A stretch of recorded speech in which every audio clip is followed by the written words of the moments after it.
Operation వజ్రప్రహార్లో భాగంగా overall state లో అన్ని సబ్ డివిజన్స్ లో కూడా ఈ రోజు కార్డినెన్స్ సెర్చ్ ఆపరేషన్స్ జరుగుతున్నాయి. దాంట్లో భాగంగా మన విజయనగరంలో 3 సబ్ డివిజన్లో చీపురుపల్లి, బొబ్బిలి, అలాగే మన విజయనగరంలో కూడా 3 సబ్ డివిజన్స్ లో మనం కార్డినెన్స్ సెర్చ్ ఆపరేషన్స్ చేస్తున్నాము. ఈ రోజు మన విజయనగరంలో 3 సబ్ డివిజన్స్ లో కూడా డిఎస్పీస్ చేస్తున్నారు. ఇక్కడ మన విజయనగరం డిఎస్పీ గారు కండక్ట్ చేయడం జరిగింది. ఇందులో టోటల్ గా మనం జొన్నగుడ్డులో ఉన్న 1200 ఇళ్ళు చెక్ చేసాము.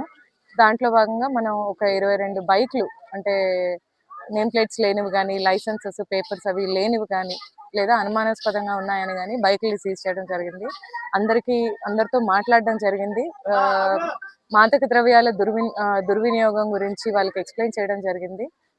అలాగే వాళ్ళతో ప్రతిజ్ఞ చేయించడం జరిగింది.